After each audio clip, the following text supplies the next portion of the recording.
All right, I'll just get going then.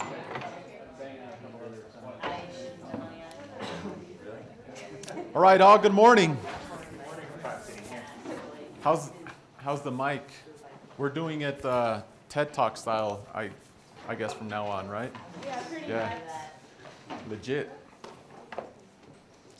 Yeah, so today is going to be the first of a couple weeks talking about mitigation. Anna has done a fabulous job over the last few weeks talking and setting up the science behind climate and climate change. And so today, I'll start off by bigger picture, talking about human development, energy, and how that relates to greenhouse gas emissions.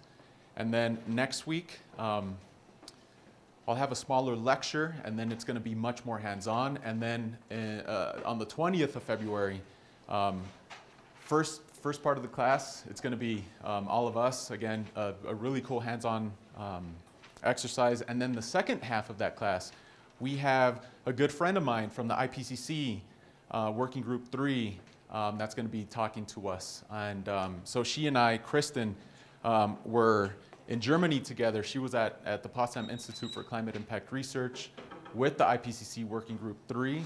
She's now in Denver.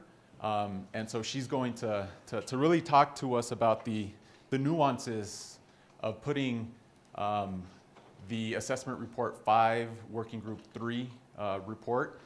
And I've asked her to help us think about the science, right? And the thinking that went into that, and how the science has perhaps informed policy, but how policy has also informed science in compiling the report.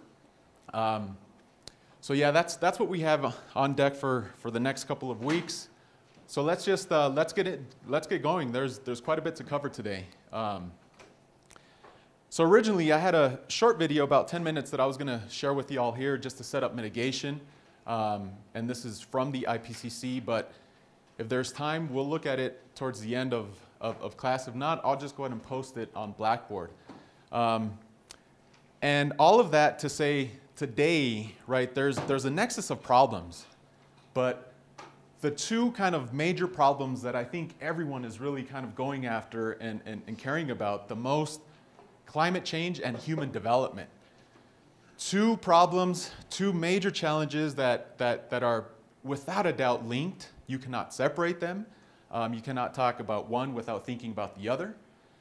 And so, like I said earlier, Anna has already, done a phenomenal job in helping us think about climate change and the science behind climate change. But at least some of the things that we've seen is that climate change will impact, is impacting, or can impact, depending on who you are, where you're at, and kind of your state of mind. But it will impact everyone, everywhere, regardless. Higher intensity storms, right? We might have 40-degree weather or temperatures in Gunnison in January and February. Shifting climate patterns. But, all in all, I really like what Thomas Friedman kind of put this in and called it global weirding. Regardless if it's more intense winters, higher intense droughts, here or there. I mean, it's going to change, and we're seeing that already. As far as human development, the thinking around human development is there's kind of the haves and have-nots, right? Kind of broadly divided into the global north and the global south, right?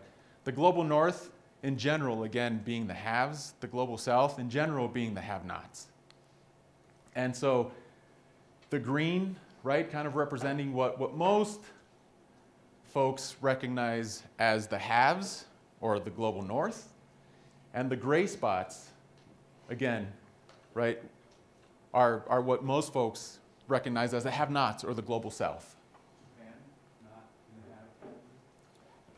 Yeah, well, this should be, I guess, a bit more green, and then South Korea, right? And in my next illustration, we'll have South Korea and Japan as a higher income and also energy users.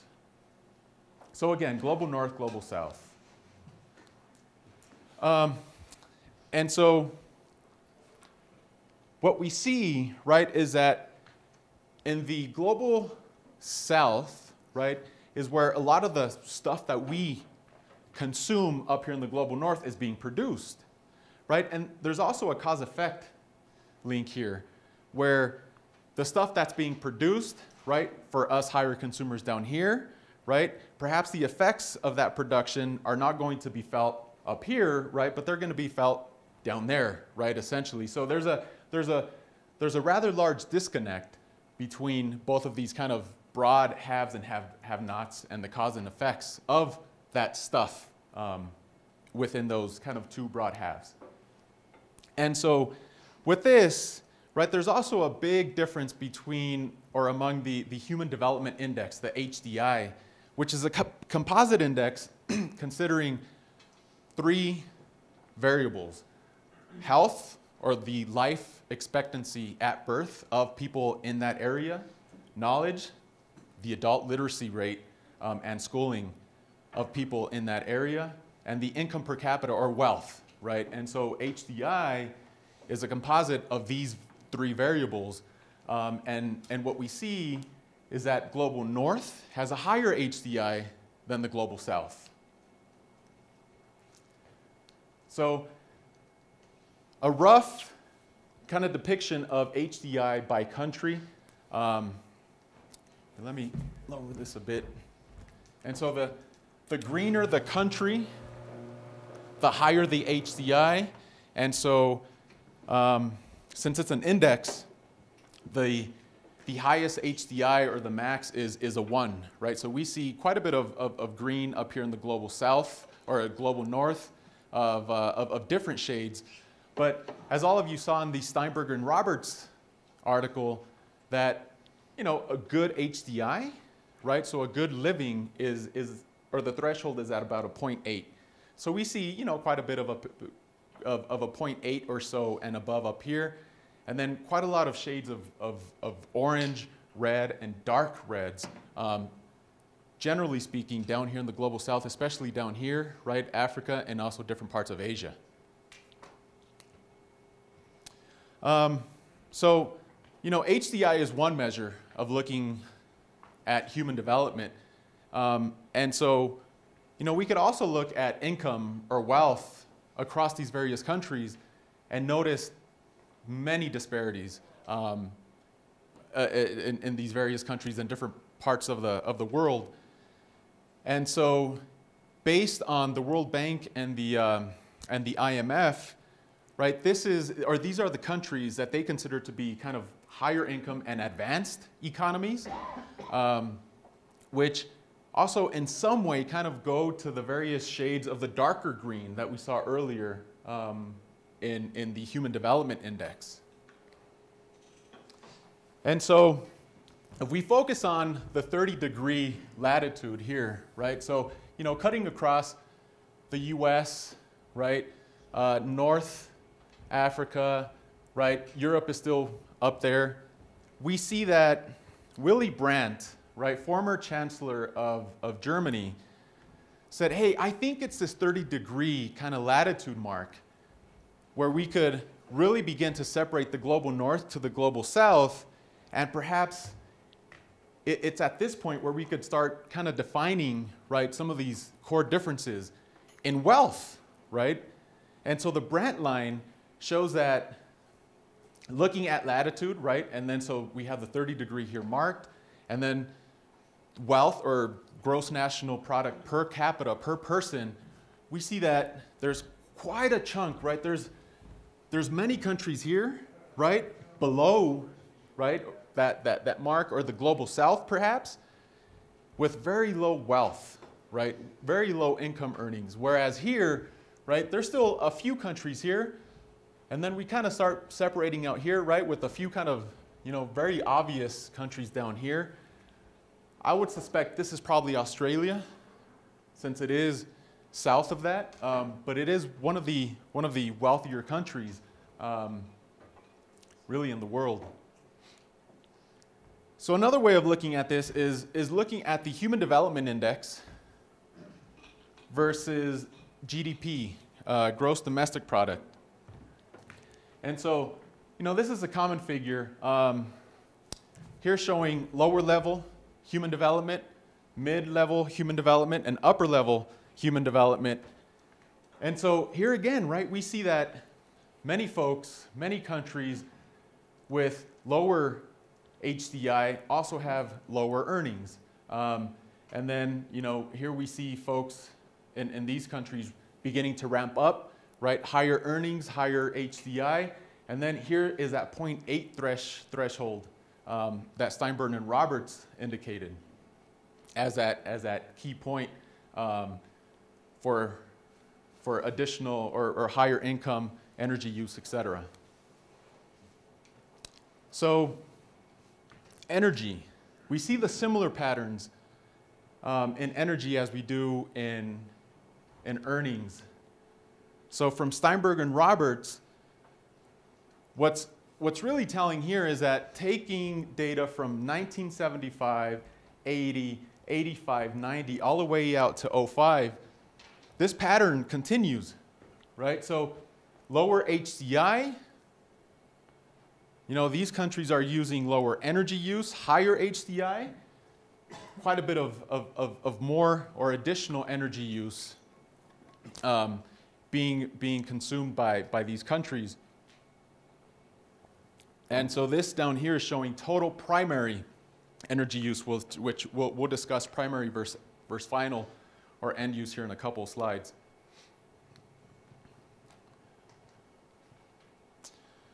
So, I don't know, I guess, you know, do we agree, right, that perhaps everyone deserves access to modern energy services? And so one thing, right, so from the Goldenberg article, it was also noted that folks down here, right, in this lower HDI use lower quality energy, biomass, right, where up here, you know, us in the US, Australia, Europe, we have access to modern energy services, right, electricity. So I don't know, I mean, what do you all think? Is there a reason to think that everyone deserves modern energy services? Is it reasonable? Should we all be using biomass? Should we all have access to electricity? Continuous? Yeah.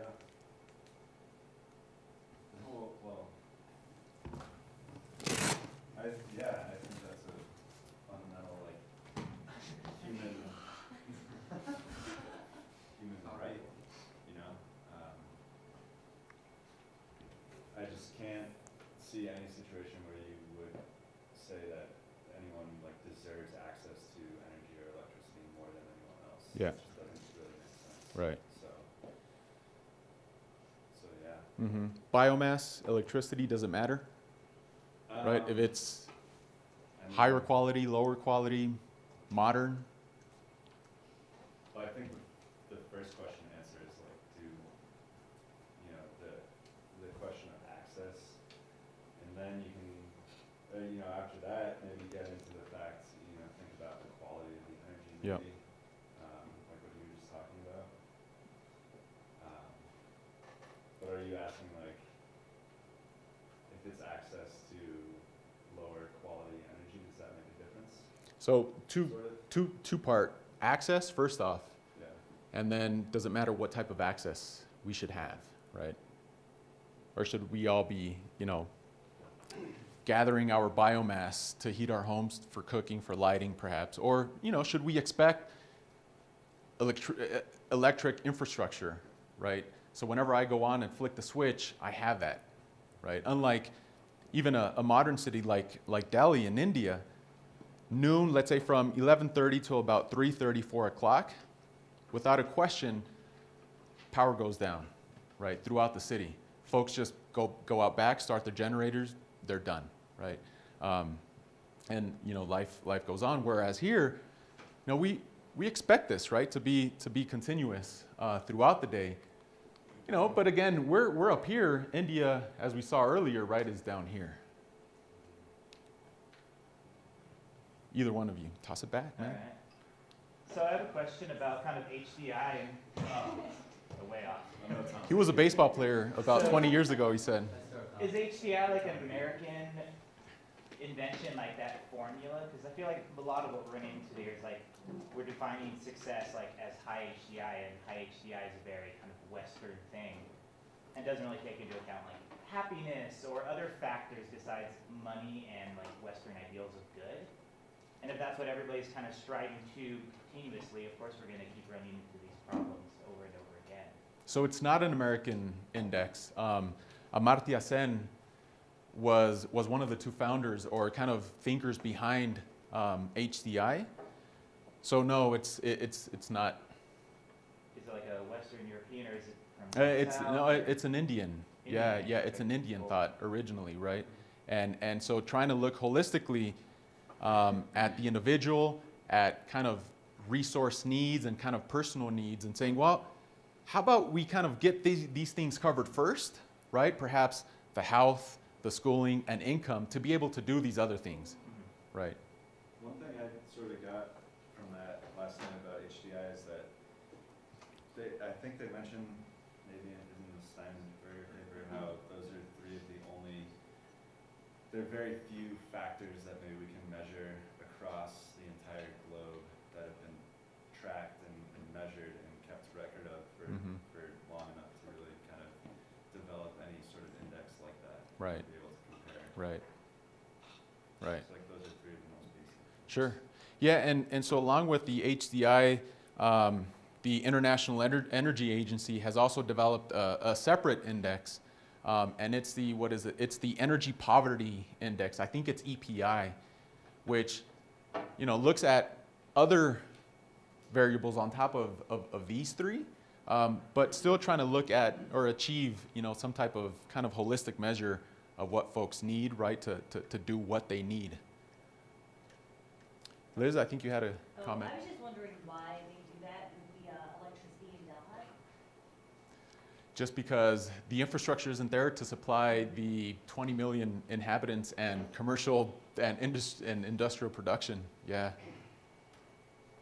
So maybe like what is modern energy? I think we should think about. Mm-hmm. Because I think everyone deserves access to be able to live what they need for health, but I don't think our standards of fossil fuel developed energy is actually modern. I think that's like a very old technology. So I think the question should be more like, how do you evolve to what is actually modern? And I don't think as a world we're really using modern energy services as a whole. Yep. Mostly in the global north. I think we should be trying to pioneer that more. We lost the ball. Can we pass that around? So there's a couple reasons for this, right? All right. She's a little bit better than the first person that threw it. Do you have any kind of stats on like what percentage of the population doesn't have access? Because I agree with John, like philosophically, everybody should have the same, you know, equal right to that access. But what does that actually look like if 30% of the world population doesn't have access, and all of a sudden we start, you know, providing access? Right. Where does that come from? And what is that going to do to the planet? So IEA, EIA, the UN report that about 1.3 billion do not have access to energy. And then I think it's a total of about 2.5 billion that do not have access to modern energy. So it's a lot, right? So my question then is, you know, if so, how much is an appropriate amount? Is it 1 kilowatt per person, which is about 32 gigajoules per person per year? And so these are two figures from the Goldenberg article, right? Or on the higher end, 63 gigajoules per person per year. The US today is about that much. Germany is a little lower than that. But what is that proper balance? I don't know. Is it based on natural resources that we have, right, to produce or to equally allocate that energy across the board, right, to everyone that wants, that needs? Is it another amount, right? Is it something in between? Should we go back to that 6.5, maybe 1 right, which is the argument back in the mid-1980s. Does that number include that 380 joules? Is that commercial per, like? That's economy-wide. Yeah, economy-wide divided by 300 mil. Yep. Right. And similarly for Germany. So I've given y'all the link here. And so we could look at that same kind of economy-wide approach, right, and say, okay, well, let's take, you know, let's say India, right, who is producing, or even China, who's producing a lot of the crap, right, that's being used here, right? So they have a lot, or a really large energy base, right, or energy use base, but even that number, right, just taking that economy-wide energy divided by people is really, really low today. I think India is about 4 kilowatts per person. So that, again, I mean, there's still some pretty big disparities there. So a quick note regarding energy, right? So some of these slides have shown primary energy. Later on, we'll talk about final or end use energy, and there's a big difference between the two. Primary energy refers to the direct use of all energy resources, right, that are required to produce, right, a unit of final energy. So all the coal, all the biomass, all the oil, all the gas, etc., is primary. The final refers to the energy that, you know, that's required to charge my phone, right, to power your computer, lights. That's final. Now, the difference here is that it takes a lot more units of primary to produce a unit of final or end use energy.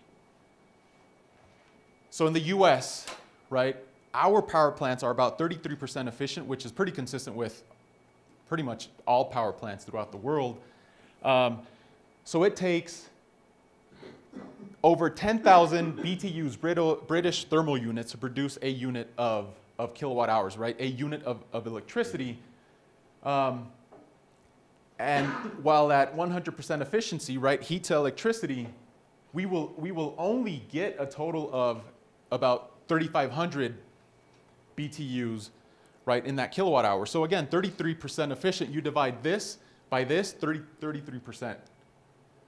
So again, you know, a lot of the statistics only look at kind of this number here, final or end use energy, but if we look at all the energy requirements to produce, right, our livelihoods, there's many additional kind of units of energy required, right, to get this 1 kilowatt hour out.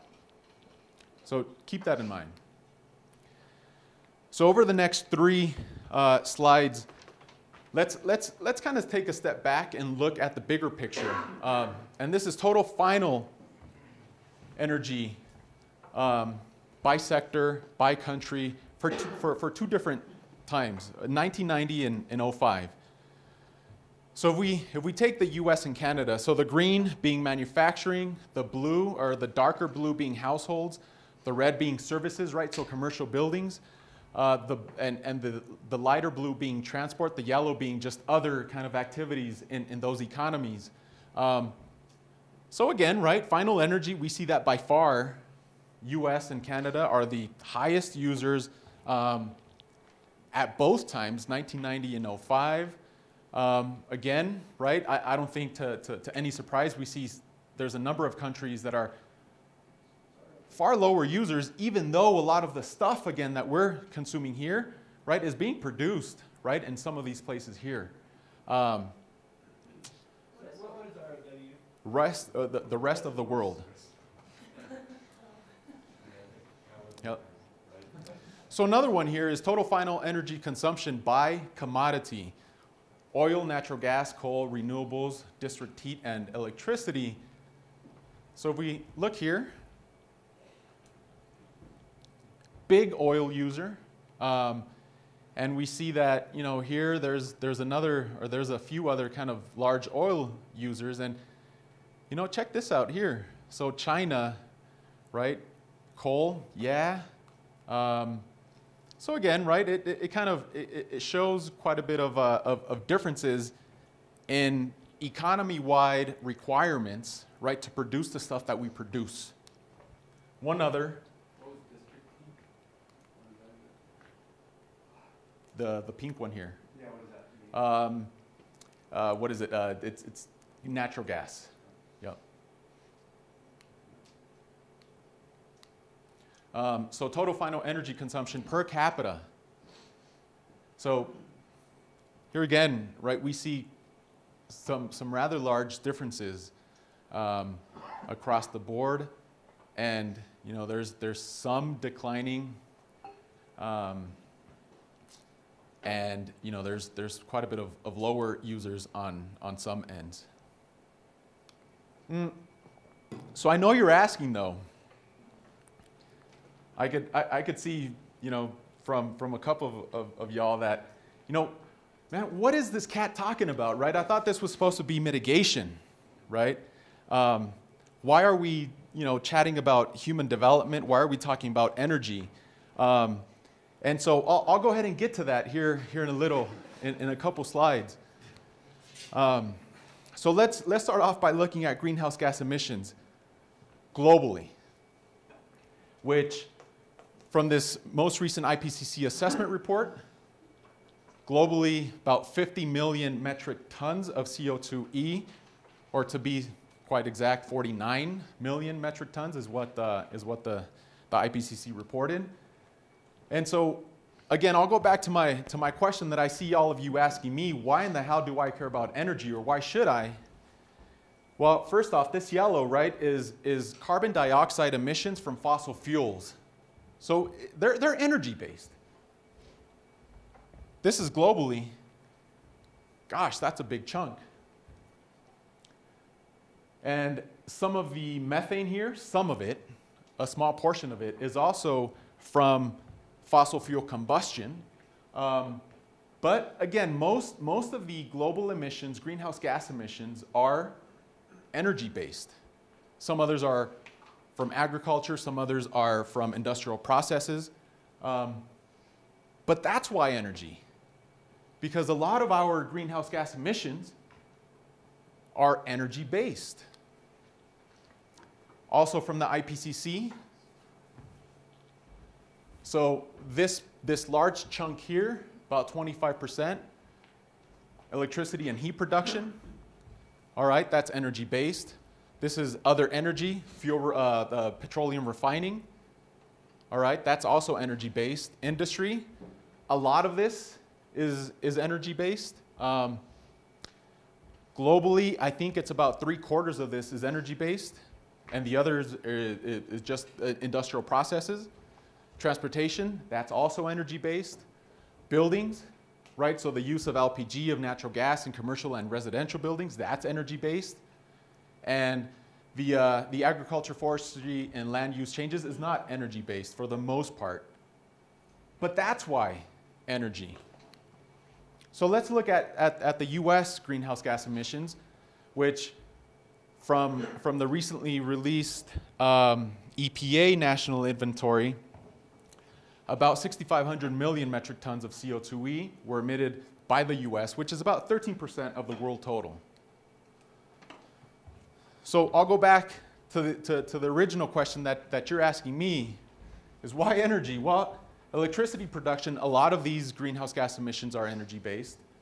Transportation, a lot of these are energy-based. Most of these in the US, about 90% of the industry, GHGs, are energy-based.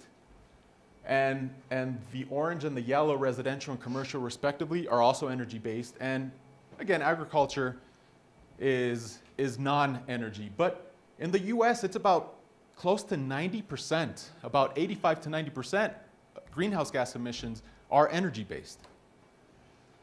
So, you know, most of these are energy, and then we have the 10% chunk from agriculture. Okay, so these are emissions from fossil fuel combustion, right, across different sectors and by fuel types in the American economy. Electricity generation or production, A large part of it is coal. A small part of it is natural gas, right? Petroleum, transportation, not a huge surprise there. So on and so forth, right? So, I mean, this covers about 85 to 90% of the US's greenhouse gas emissions are all energy-based. That's only combustion, and you're not talking about production. Yeah, right, yeah, so perhaps, right, the use of fuel to produce a vehicle would be here. Yeah, right. So, greenhouse gas emissions by gas in the US, CO2, all mostly 99% energy-based, and then some of the methane here as well. So let's look at Colorado's greenhouse gas emissions. Let's see if I still have, room to make this case. Colorado's greenhouse gas emissions, also from the report that was released in November of last year, reported 130 million metric tons of CO2e, about 2% of the US's total. All right, so 2010, right? Going forward are all projections. Electric power is this red, that's energy-based. This green here, transportation, that's energy-based. Residential, commercial, and industrial fuel use, that's also energy-based. And it's really not up to, not only when we get up to this point up here, right, that these are all kind of industrial processes, enteric fermentation, so perhaps agriculture-based, from waste generation, right, that are non-energy based. So again, even in Colorado, a large chunk of our greenhouse gas emissions are also energy based. So let's look at Gunny's greenhouse gas emissions.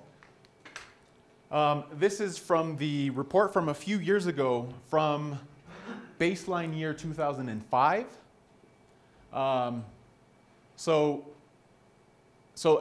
Right, so this is the Upper Gunnison River watershed.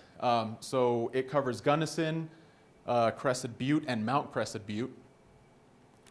All right, so we look at total residential buildings, right, about 30% of total. Commercial buildings, another about 20% of total. So all buildings already are half of this region's greenhouse gas emissions. They're all energy-based. We look at transportation, right? About another 40%. Gosh, we're up at 90 already. And then we have waste, right? They're not energy-based, agricultural and other. So yeah, here again, most of these greenhouse gas emissions are energy-based. Pass the man the ball. Non-renewable fossil fuels, what would that be in terms of residential buildings? Is that just natural gas? Non-renewable fossil fuels.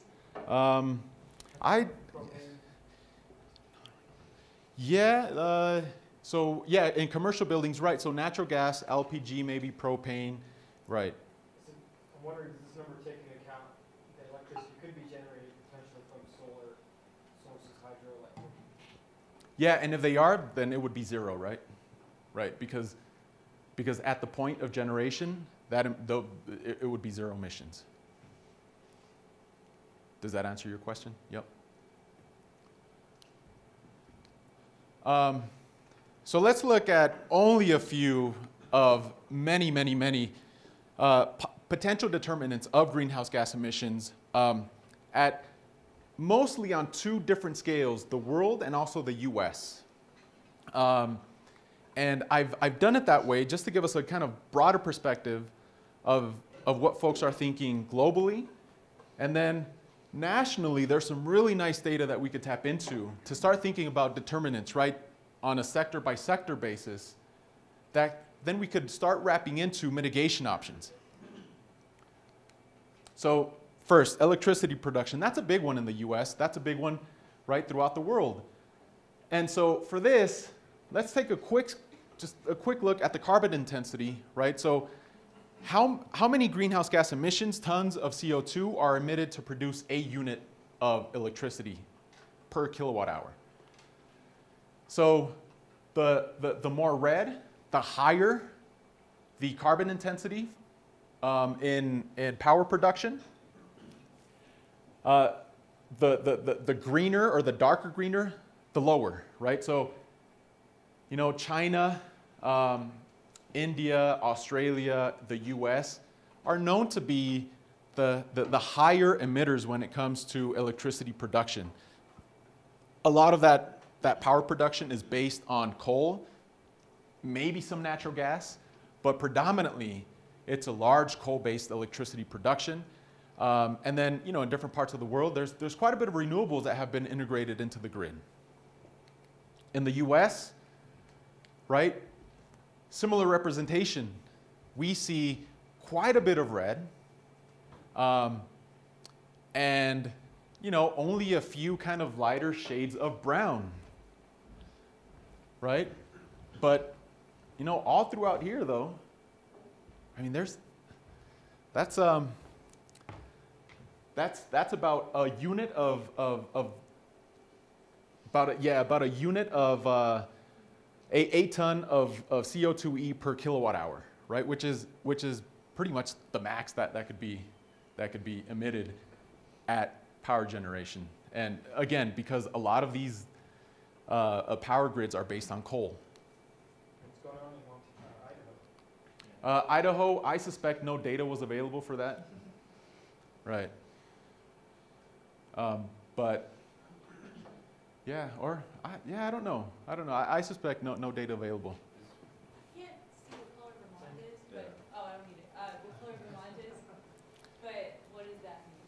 It's kind of blue, maybe, I don't know. Maybe. No data, maybe? Right. Yeah. They're so good at it, Right. they have different colors. Vermont is, aren't they zero, aren't they carbon neutral? Are they? I don't know. No. I don't know. But, so I did post a list of initial kind of round of resources for you all to use. And one of those resources is the EPA eGrid site, which details every power plant by state. And so you could look perhaps at Vermont or Idaho and see if what's being reflected here is true based on EPA eGrid. And oh, and by the way, of course, so EPA eGrid also gives you all fuels that are being generated by plant for that state. So yeah, a quick note, right? Why the ball? Well, you know, there's a couple reasons for tossing the ball around. First off, you know, I want us to have a ball. No, but it also has, you know, some magic to it, right? And I want us to be creative and kind of think outside the box, and you know, so it's a nice kind of idea generator. But two, you know, it's Friday. I don't know about you guys, but it's been weeks are crazy for me. So it's almost like a little stress relief ball.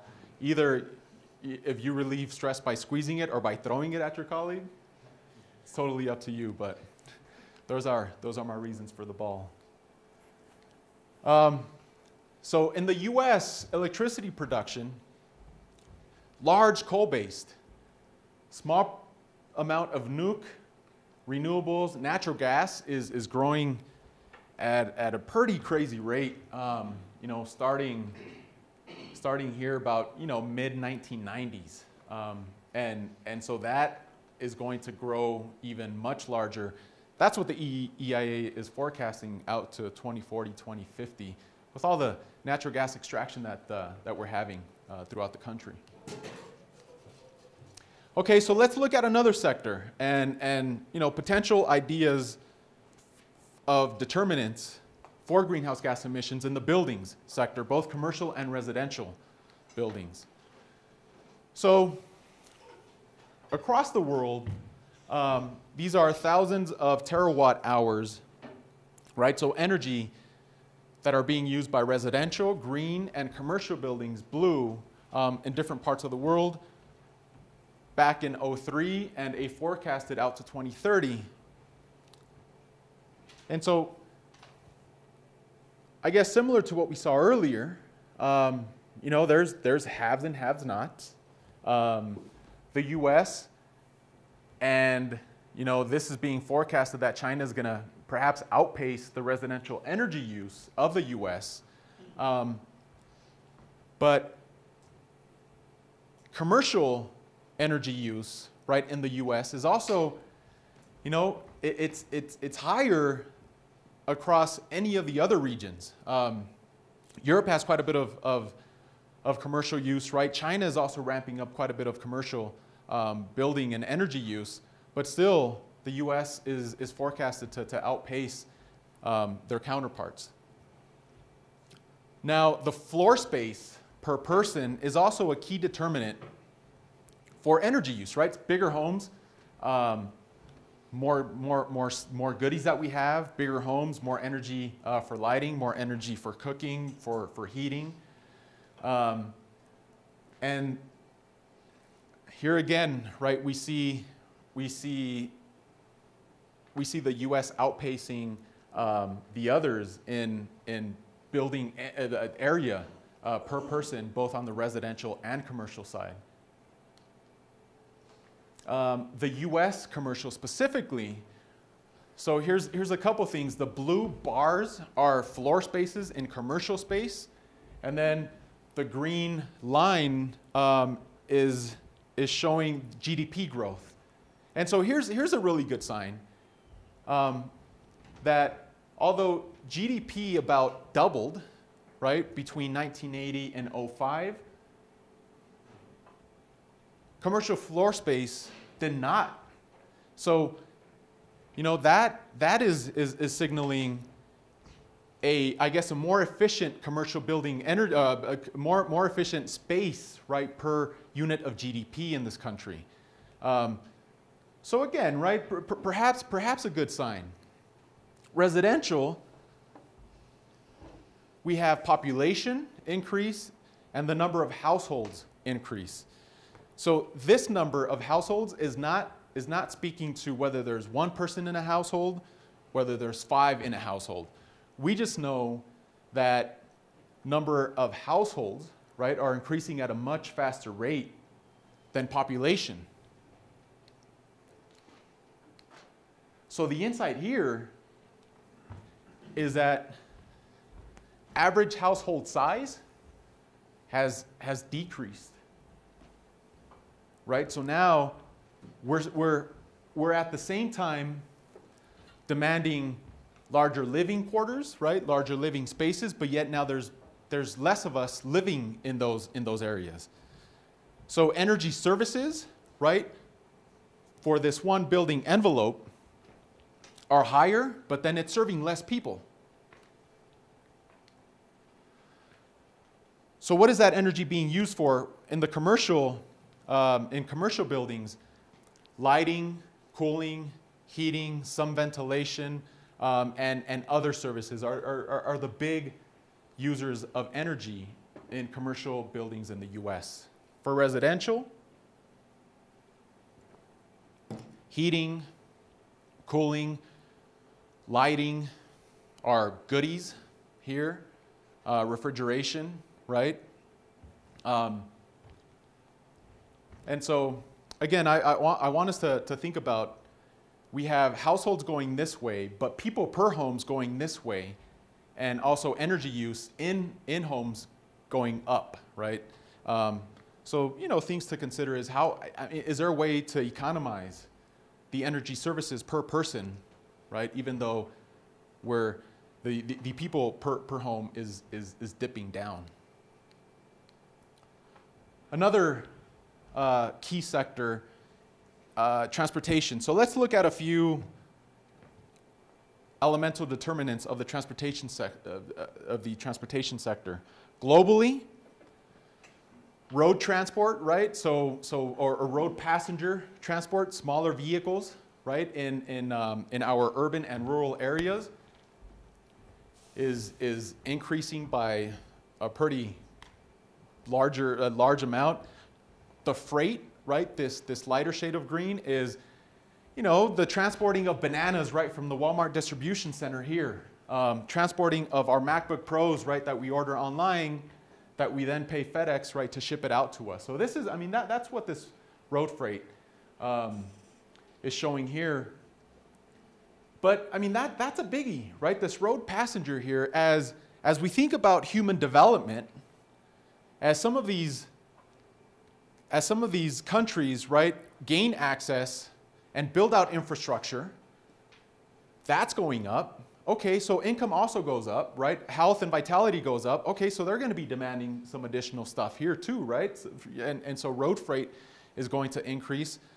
Hey, well now, you know, all of us want to take vacations, right? Whether it's to California or it's to Cancun. So international and domestic aviation travel is also going to increase. So again, I mean, there's quite a bit happening here in transportation globally. So what's the fuel that's being used in these different parts of the world? Well, in the U.S., a lot, about 3/4 of our energy use in transportation is all gasoline, and some is diesel. And you know, different parts of Europe is all diesel based, which has a smaller, by the way, tailpipe emission than gasoline. And so a lot of the smaller vehicles in this part of the world are diesel based. And you know, that's pretty consistent across the board. We have CNG, right, throughout Russia. About 1/4 of their transportation energy use is all CNG. Should we have more of that here, right? I don't know. Is there other things that we should be considering, right? Biofuels is a very small part throughout the world of transportation energy use. Is there additional potential there? I don't know. But I think this is a really nice representation of what's happening in different parts of the world when it comes to transportation energy use and the emissions, right, or the sources of emissions of greenhouse gas emissions. A big one here, right, looking at the light duty vehicle stock, right? So you and I, our human development increases, right? Now we have a job, maybe we have a couple jobs. We're driving back and forth, perhaps for some entertainment, which requires, you know, vehicle transportation. I mean, there's a lot happening here, right? This was 2005, 10 years ago. This is what's forecasted in China.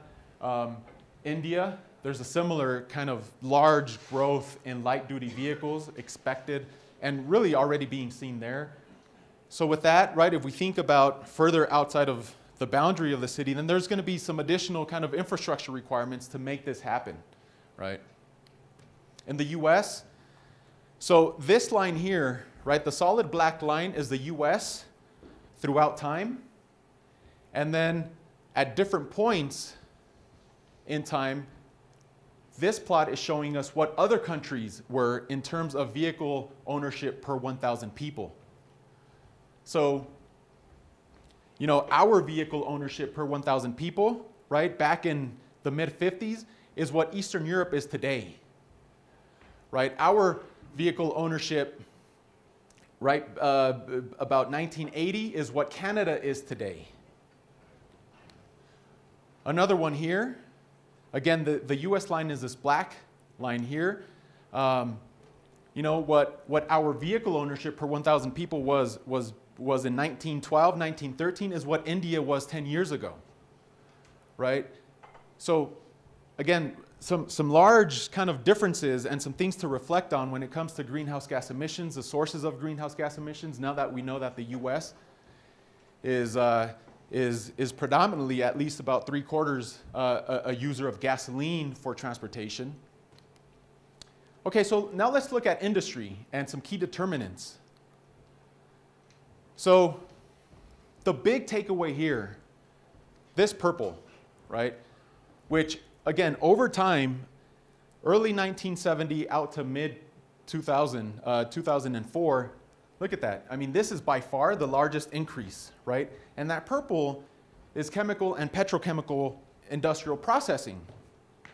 Well, what is that? That's for largely, that is fertilizer production, right? So, all right, we're at about 6 billion now, 7 billion or so. And, you know, we all have to eat, right? We all have to keep on producing food. So that's where a lot of these impacts are really being felt, right? In the chemical and petrochemical, really what that means is fertilizer production. And that is really expected to grow by leaps and bounds over the next 20, 30, 40 years. Industrial, there's two things: material production, right, which is the bars, and then energy use, right, to produce those materials. A key takeaway here is, large increases in energy use, right, to make that industrial economy happen, right? And at the same time, I mean, they're really ramping up their production. I don't know, some might argue to serve Europe, to serve the US. But another takeaway here is that North America, right, although there's been a relatively small increase in material production, there's been a larger increase, right, in the energy used to produce that material production.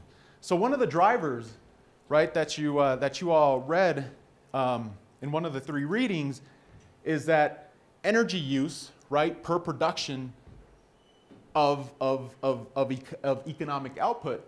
Well, although here recently, right, the EPA, they're showing some signs in the US of some gain in that direction, but at least, across this comparison, or North America wide, we see that energy is about or pretty darn close to what China is, but our material production is much lower. Another one, agriculture. Yeah. Two questions. I don't see in that last chart like a graph, perhaps the Middle East and the energy going into producing the actual energy. I feel like that's a big chunk, especially since that's supplying oil, supplying the United States, or the other sectors within that transportation. And plastics, what would that be? Plastics would be chemical feedstocks. Yep. And so Middle East, yes, not shown here.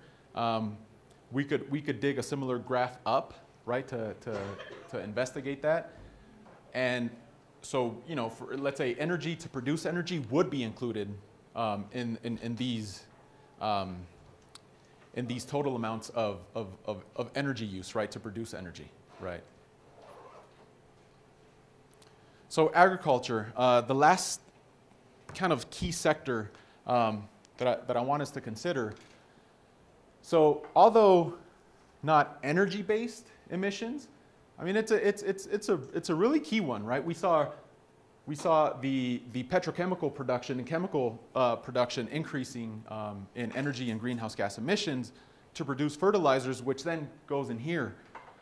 So agricultural soils, which is the emissions of nitrous oxide on the land after the application of fertilizers. And so this is based on 3 models for different parts of the world: Asia, Latin America, this is Middle East, Africa, OECD 90, so Europe, the US, Canada, and then economies in transition, that's Russia and Eastern Europe. So, hey, I mean, there's some massive population growth, right, and expansion and increase of human development happening in this region, and right, we also see greenhouse gas emissions from agricultural soils, which is, again, nitrous oxide after the application of fertilizer happening, right? Again, people gotta eat. Enteric fermentation. So one of the questions a couple weeks ago, essentially this is cows farting, right? And this is methane releases. And that's pretty high across the board, right? Across these 5 regions. And they're consistent across these 3 projections from these 3 models. So yeah, again, although not energy-based, but gosh, I mean, they're a key determinant though, right? They're key to our livelihoods, food, right? Raising cattle, again, for our dairy consumption and meat consumption. I mean, all of these are really big things. Agriculture in the US, as I showed earlier, is only 10%, right, of total greenhouse gas emissions. And that breakdown is about 300 million metric tons is from soil management. Again, so nitrous oxides from applying fertilizer. And enteric fermentation is about 150 million metric tons. And that's how we get most of this 10% or 500 million metric tons greenhouse gas emissions from agriculture in the US. So a couple really interesting and really good resources. The IPCC Chapter 11 Working Group 3 Assessment Report 5. There's 2 solid tables that if you're interested in this sector, I would highly recommend that you look at. Table 11.2 and Table 11.3 look at supply side and demand side mitigation options for the agricultural sector. So, deep breath. So of course, right, anthropogenic GHGs, as we saw, come from a number of sources, right? Buildings, electricity production, combustion of fuels and transportation, production of food, application of fertilizer on land, our cows, you know, being gassy. And there's kind of 2 broad types, right? Non-energy, so again, from industrial processes, cement production or fertilizer production, and waste. Nitrous oxide, methane, pretty much. And there's energy-based, right, from fossil fuel combustion, which we've been talking about for the last hour. And all are critical, all are difficult to mitigate, right? All come with their own respective challenges. And none of these really should be neglected or kind of pushed off to the side. So that's one large take home that I want for us here. But energy, GHGs, keep on coming back to this, is the bulk of global, national, and local greenhouse gas emissions. So perhaps it is possible. Steinberger and Roberts, again, at this 0.8 threshold, right, of HCI, saw that over time, right, the energy requirements per capita to achieve this higher living, right, an HCI of 0.8, decreased. So at least for me, right, that gives me a huge sign of optimism that we could all perhaps fulfill some level of human development. Perhaps it's that 0.8 level without over-sacrificing our energy resources. Another one here, similar story, right? To achieve an HCI of 0.8, greenhouse gas emissions also have decreased, right, over time in efforts of achieving this HCI of 0.8.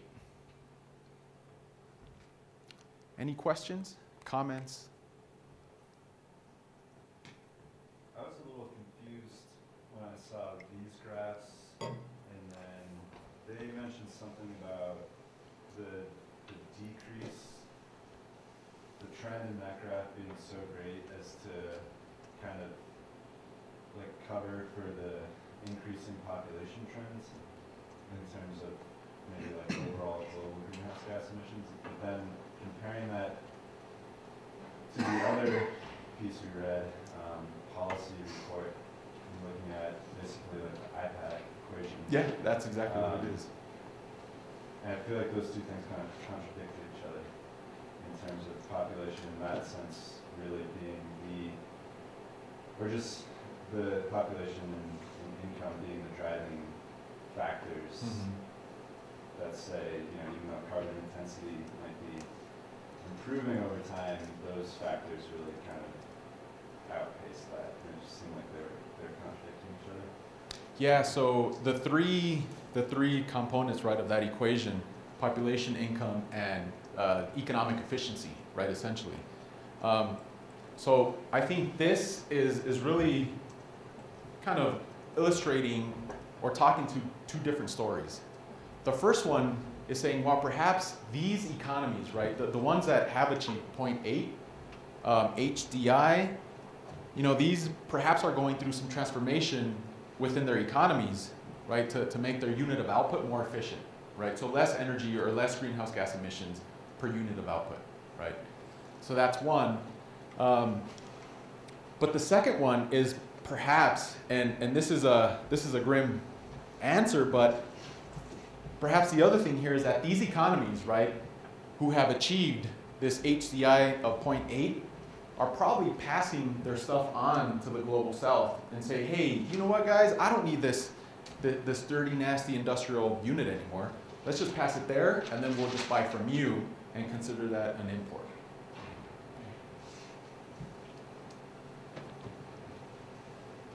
Give the man the ball. Where'd it go?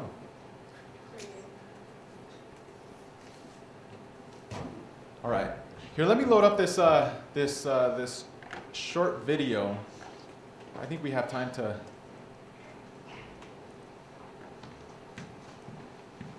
Look at this one.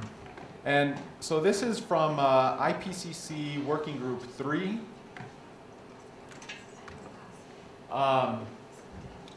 So the guy that we're going to see here, Otmar Edenhofer, is the director of Working Group 3, and he was the former boss of Kristen, the gal who's going to be visiting us in a couple weeks. And all of these meetings are taking place at PIC, my old stomping grounds. And so you're going to be seeing let's get back, yeah. So I was talking and looking at this.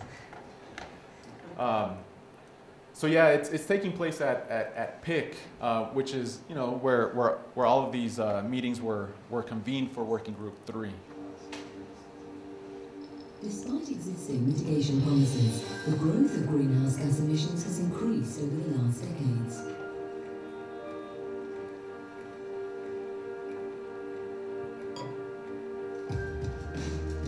To limit global warming to 2 degrees, greenhouse gas emissions need to be substantially reduced in all sectors of the economy. There are multiple mitigation pathways leading to this ambitious goal.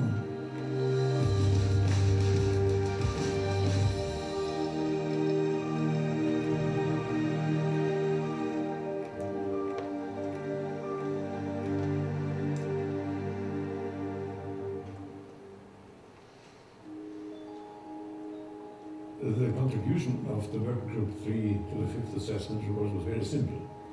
We explored the whole solution space in order to reduce greenhouse gas emissions, and at the same time we informed the decision makers about the costs, about the risks, and about the benefits of the pathways to achieve those stabilization levels.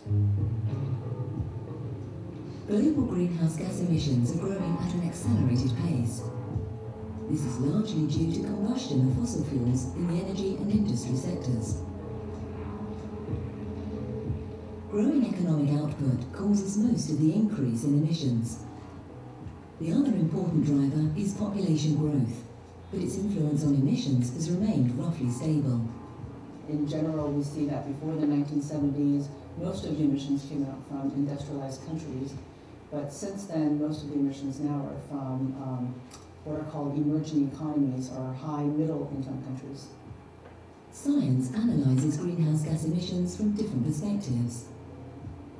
A growing number of studies attribute emissions from the production of goods and services to the region of consumption.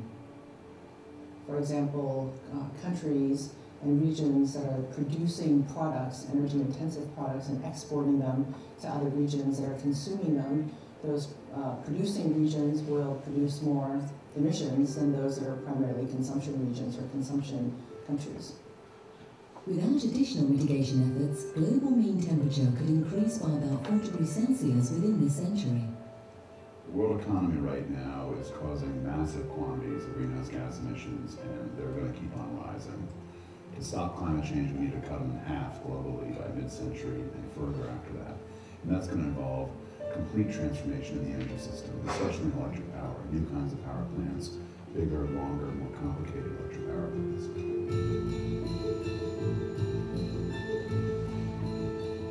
The report shows very clearly we need a fundamental departure from the business as usual scenario. The policymakers, they refer in their policy to the 2-degree target as a kind of a focal point, and we provided the information and the underlying requirements to achieve this 2-degree target. The authors have analysed a broad range of scenarios from the scientific literature leading to different levels of global warming.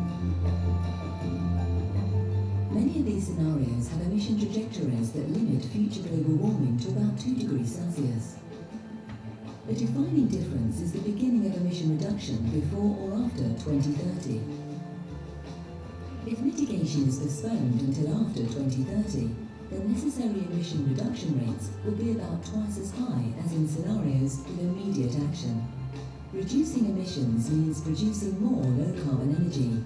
Doing less before 2030 means having to do much more in the following 2 decades. The analyst community is now much more aware of the complexities of designing and implementing policies. And unfortunately, that's also made us much more pessimistic about the speed and ease and cost with which countries can adopt aggressive policies that will be needed.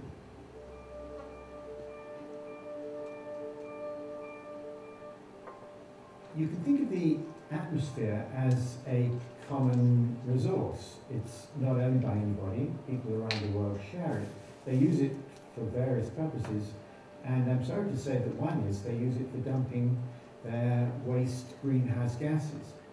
It costs each individual nothing to dump her gases, and it costs nations very little to dump their own gases into the atmosphere, but the harm done by that is borne by people all over the world.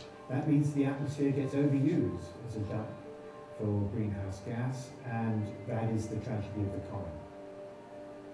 You have to find a way of reducing that.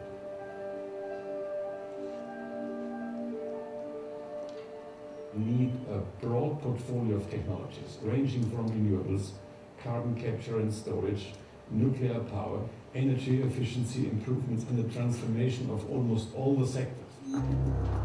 In the long run, GHG emissions from energy supply need to go down towards zero. Advances in performance and cost have made renewable energy a fast-growing category in energy supply. Carbon dioxide capture and storage could be used to reduce emissions of fossil fuel power plants. The technology could be important for ambitious mitigation targets, but it's not yet been demonstrated at large scale.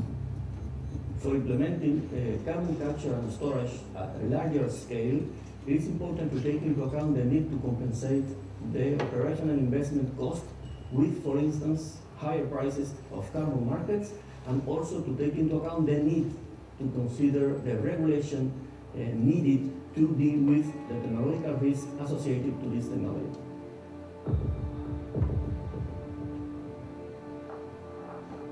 In the transport sector, the development of engines with low or no emissions and the use of new energy sources for transport are already happening.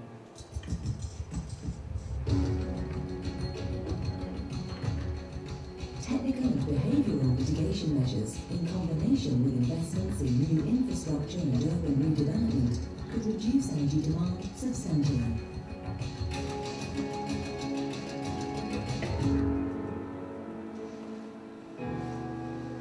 Well, there are significant opportunities for urban mitigation, largely because most of the cities of tomorrow have yet to be built. And so we really are at this pivotal moment where over the next 20 to 30 years, there are many countries, especially in Asia and Africa, that will be developing and constructing their roads and infrastructure. Some of the main mitigation options in the building sector are really associated with the significant improvements in building performance, increases in energy efficiency, and really a reduction in building costs, such that it makes it much more financially feasible to retrofit inefficient buildings.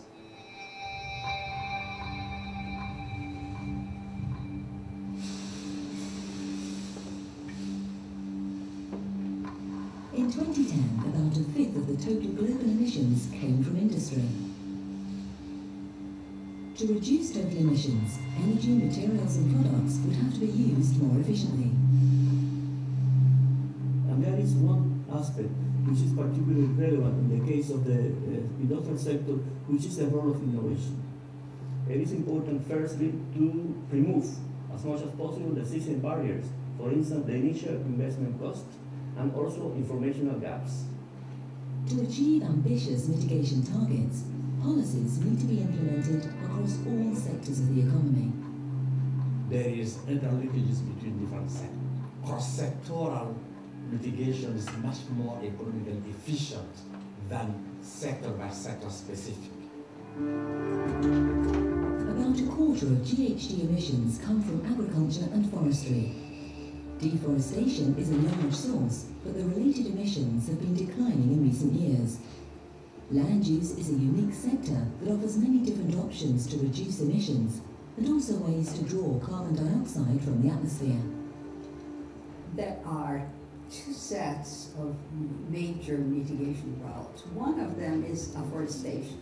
So you plant wood, for instance, trees, and the tree grows. Up to a certain point, it picks up a lot of carbon. That's one option. But the other measure would be to take that tree and then convert it to energy, but capture all that carbon dioxide and sink it into a geologic storage. So that's called BECCS, bioenergy and carbon capture and storage, that would provide negative emissions. As emission reductions are postponed, the use of bioenergy in combination with carbon capture and storage is becoming an increasingly important mitigation option. But upscaling bioenergy production comes with risks for food security, water resources, biodiversity and livelihoods. The sooner emissions start declining, the less we'll depend on risky negative emission technologies in the future. There can be significant risks associated with large-scale mitigation measures. But on the other side, there can be benefits beyond curbing negative climate change impacts. Let me take the case of Africa, where the energy system is not yet in place. There is two options. You can go for fossil, or you can go for clean energy aspect. Electrifying the African continent with clean renewable energy would have co-benefits. Reducing the use of wood and other biomass for cooking and heating could reduce pressure on local resources and also improve health through better indoor air quality. But there are challenges. It requires more type of investment, a massive investment in the beginning for the initial cost of any of those different options. And then unless we have those possibilities, the financial possibilities, it might be difficult to do it.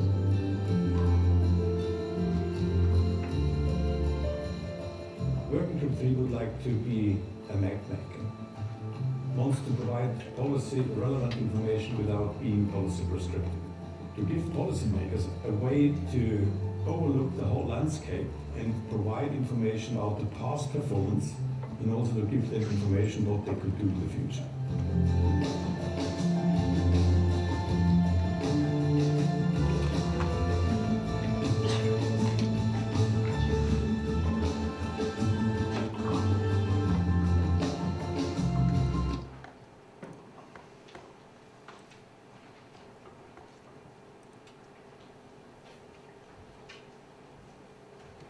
Any comments, question? Did it help wrap up what we've been spending the last hour and a quarter or so on?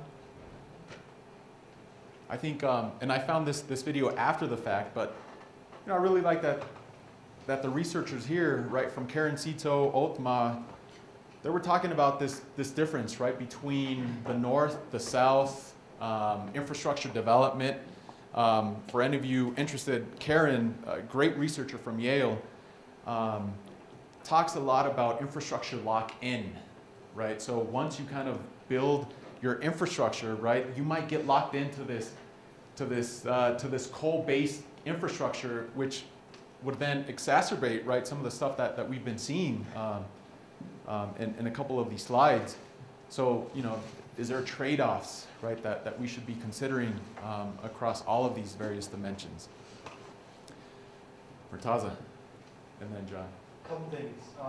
One, when the panel is talking about influencing each sector, they don't talk much about the policy barriers. I mean, they kind of refer to it, they allude to it, but they don't talk about, they really give suggestions of how we can overcome those political barriers to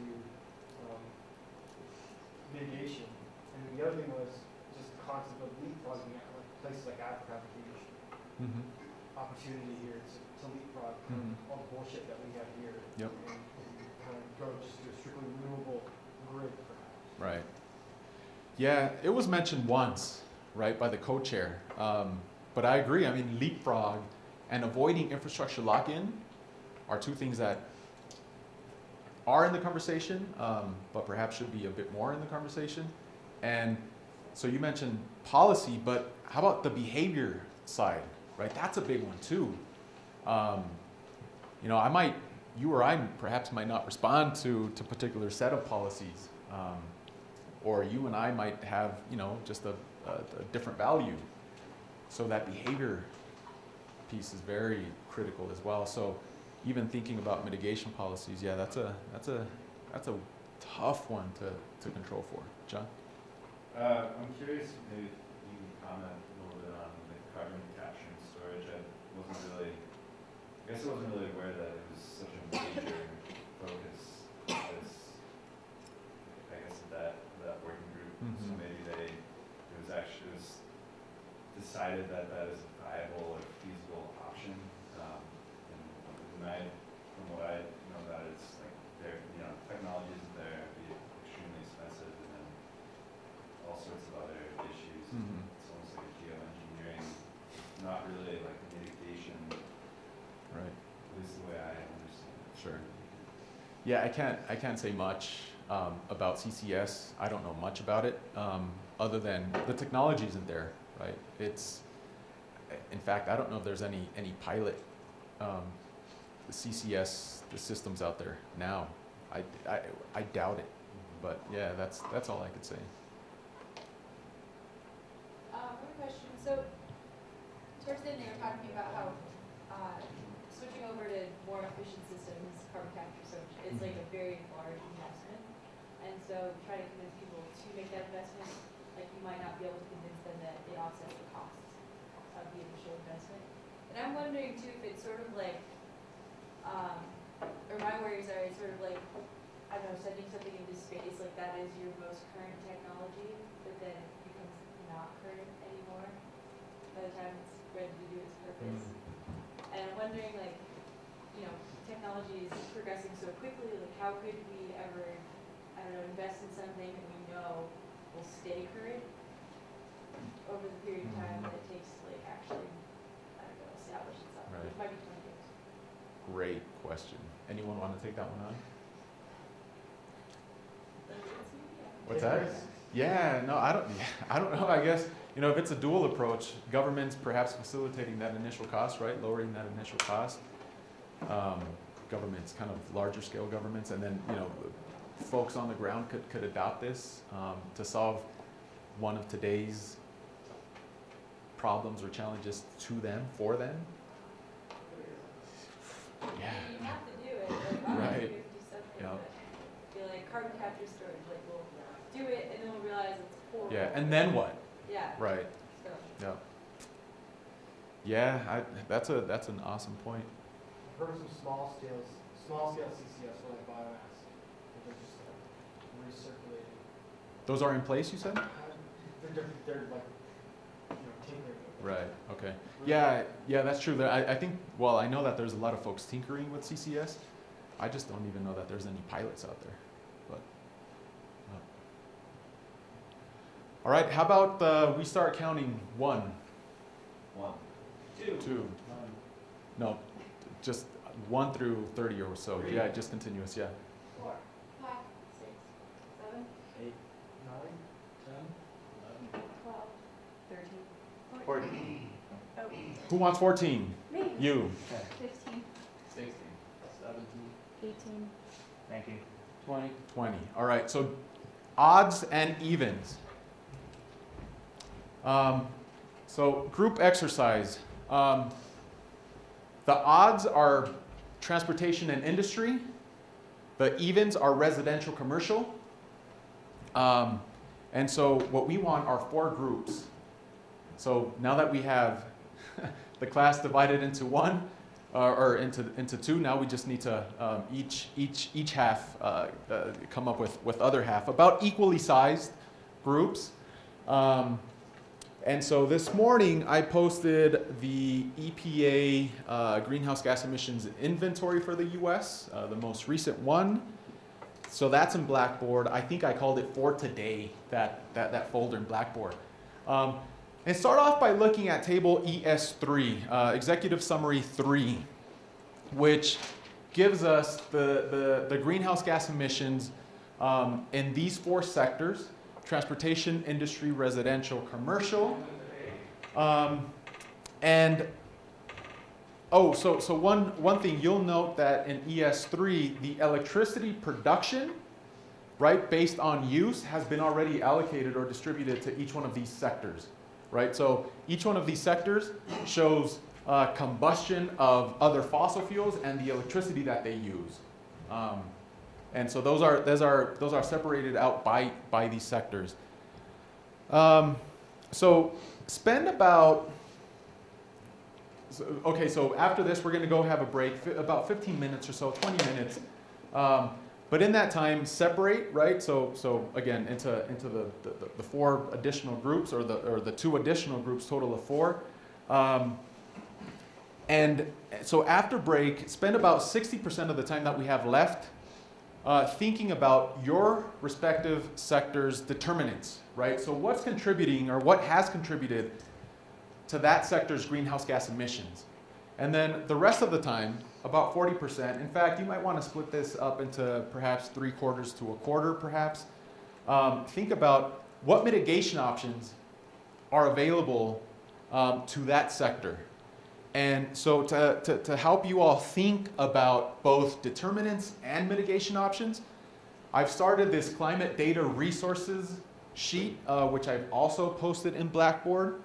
And that is just different data sources and other articles of sorts by these sectors, along with a other category and a all category. So global, kind of really cool data sources that I think you could start tapping into to help you think about this. And I think that as a post-lecture assignment, which I'll kind of put up on Blackboard later, over the next week, think about this, right? So outside of class, but in preparation for next week, think about these mitigation options, because we will come back next Friday and start kind of collecting these various mitigation options that are afforded to each one of these sectors that you all have come up with. And then one kind ask is that as you start identifying and finding additional data resources, please add to that sheet that I've already started, send it back to me, or we could create a Google Docs so that we could, build up the scope of the document and share with all of us, not only for this class, but really for your careers. Any questions? So this assignment is going to start off with this. Next Friday we're going to build on this, and then on the 20th to open class, we're going to try to take a business as usual scenario for the US and say, hey, so what if we implement, right, these top mitigation options for transportation? This is what we could do to curb greenhouse gas emissions in the US. And another kind of, oh, by the way, that although these are national greenhouse gas emissions, and a lot of the themes here in the climate data resources are also kind of nationally based, but they are very applicable to the local scale, regardless if it's urban or non-urban communities. So we could, then later on translate these various resources and these various options to mitigate greenhouse gas emissions to the valley here. So keep that in mind as well. Any comments, questions? Anna? Logistics, hang out in Quigley, and should we get back together at 11:30? Yeah, I don't think there's a need to get back together, since I think there's quite a bit to dig into. But Anna and I are going to be circling around and popping in, answering any questions you may have. And just one comment. So there are classes going on in the league, but we talked to the office folks, we talked to the art instructors, and they said it was totally fine if we utilize the hallways. Just keep our voices down when you're talking to the other classes. Yep. So yeah, over break, just further separate the transportation industry folks and then the residential commercial folks, please. Thanks.